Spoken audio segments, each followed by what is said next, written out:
everybody, this is Dakota from DtermiNATION, and today we have a review to do, so let's get started.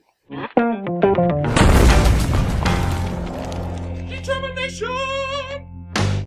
Today I'm going to be reviewing a video game titled Dark Souls 2. Yes, I know, the game came out a week ago, so I'm a little bit late on this, but I felt like I would be doing an injustice to you and this game if I didn't have at least a week of playing under my belt before I made this review. So, here we go. For those of you that aren't familiar with Dark Souls 1, I'm going to go ahead and give you a little bit of information on that so you're not completely lost. Dark Souls 1 was a Japanese RPG that prided themselves on their weapons, armor, characters, bosses, ridiculous amounts of hidden lore, and how mind-numbingly difficult it was. Demon Souls, the game they made before Dark Souls, the game that supposedly had no connection to Dark Souls other than the similar name, that game was put into history with the title of being one of the hardest games ever created. And I'm gonna say right now that compared to Dark Souls 1, Dark Souls 2 does not disappoint. They made sure that they made a sequel right. They took the time to improve upon their already solidified idea. They took what they knew worked and improved on it to the point that it is a very polished and well-made game. With all of that generally summed up, I'm now going to go into each bullet point and describe them in further detail. Character creation was definitely improved upon in a lot of ways, but there are definitely a few very specific, minor things in character creation that have definitely fallen to the wayside. One example, there's only about 9 different hairstyles to choose from, and each one of them seems to be like that last hair option in most games where you're scrolling through and you know that you've made it to the end of the hairstyles because it's something completely ridiculous like a neon green mohawk or a giant afro or a giant derpy handlebar mustache, something along those lines. I'm willing to suffer the penalties of not wearing a helmet just to make my guy look more distinguished and awesome. Other than me nitpicking though, there are definitely a lot of options to change sizes and shapes of stuff on your face and your character. People should definitely not be disappointed. Unless you're like me, then most likely you're going to have to succumb to a helmet, finally. If you would like to see more on character creation, go ahead into the description, I have posted a link. Next bullet point, weapons and armor. There are so many more weapons in this game to make you feel like a total, utter badass by wielding them. But they've definitely improved on the stats that need to be higher to be able to wield such things. You need ridiculous strength to be able to wield the giant anvil on a stick. Yes, that's a weapon. As for armors, they've brought back a lot of the ones that we've grown to love, but they've also added a ridiculous amount of new armor sets. If you had an armor set that you really loved in the first game, there will most likely be a new armor set that looks kinda like that one or is basically the same idea of what you like in your armor. Almost any humanoid enemy in this game will drop armor. So if you see an enemy in armor that you want, just keep farming them and you will eventually get the whole set. If you want to see more on weapons and armor, I've gone ahead and picked out a few pretty cool looking weapons and put them in the description, so go ahead and check out those links below. Moving right along, we're going to go ahead and stop at characters and bosses. There are a lot of callbacks to the old characters from the first game. It's very awesome to pick up an item and read its description and see that they're doing callbacks to stuff that you already know from the lore that they've already established in the first game. Solaire, Sigmire, etc. And because this game is an actual sequel, it is taking place in the same world as Dark Souls 1, but on a different continent, which gives you more of an understanding of what world you're in, and that pretty much the whole world is going down the shitter at this point. And these characters are not only badass and capable of surviving in the harsh environment, but they're also actually very friendly for the most part, except for a few exceptions. As for bosses, this game has definitely upped the ante. The bosses are still something to write home about. They're still something that I know will be causing me to talk about this game to my friends for a very long time. And I'd even go as far to say that they've improved on these bosses to the point where they're even more ridiculously terrifying to fight against. Now, fighting these bosses has definitely become way more fun. Sometimes you have to use strategy to figure out their weaknesses, sometimes you need to completely change up your fighting style, and sometimes you even have to resort to altering the environment to be able to beat these bosses. And let's not forget the jolly cooperation. Without it, some of these bosses are damn near impossible. Like I said, I've been playing this game for about a week. I'm about 30 to 40 hours in, and I've checked online to find lists of the names of areas that I've been to, and by the looks of it, I'm about halfway through the game. This game is ridiculously huge, and I still have a lot of bosses to fight. Each area has about 2 bosses, and by bosses I mean actual bosses, ones with health bars on the bottom of the screens, not like mini bosses that are slightly more difficult than regular baddies. And this game, considering its length, you can actually run through it fairly quickly. If you don't really care about the optional bosses and you don't care about the lore, if you just want to get through the game, you can do so if you don't die constantly.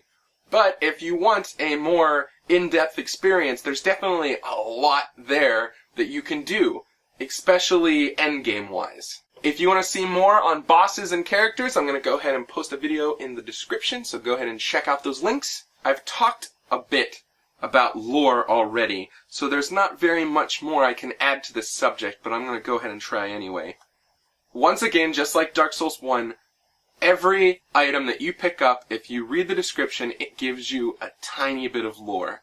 And every character that you run into, if you go ahead and you stand there and you talk to them over and over and over again, they will eventually spew a part of lore that you are not familiar with. They're doing a great job of making this continent feel completely different than the last one that we played on in Dark Souls 1.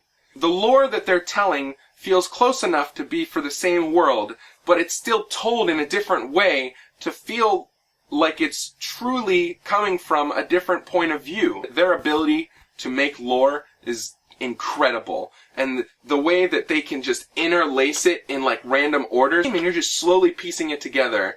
The game is definitely not a straight line, it's a bunch of puzzle pieces that you slowly get over time. Now, there's not that much lore related that has gone onto the internet yet for Dark Souls 2. Like I said, it's only been out a week, but there is a lot for Dark Souls 1. If you're not familiar with any of the lore from Dark Souls 1, then I definitely want to point you to a few videos in the description below. Click on those links, check them out, they're really interesting and fun to watch. Okay, now that we're done talking about the general stuff of the game, I want to get a little bit more specific here. There were a few problems and worries that people had about this game before it came out, and I just want to take the time to cover those. People were worried about the difficulty of this game, the healing, and the PvP. I'm going to go ahead and I'm going to cover healing first.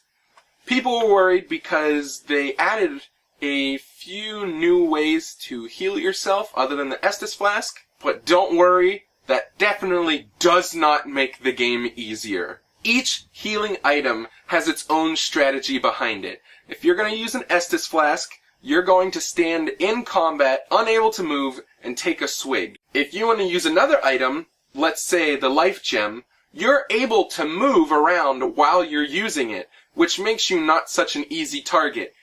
But a Life Gem only heals gradually over time. It doesn't heal a giant chunk like an Estus Flask does.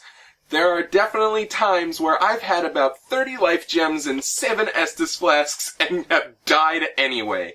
This game has definitely scaled to that. They didn't just add a bunch of stuff to make the game easier. So now that I'm talking about that, I'm going to go ahead and move to the difficulty of this game.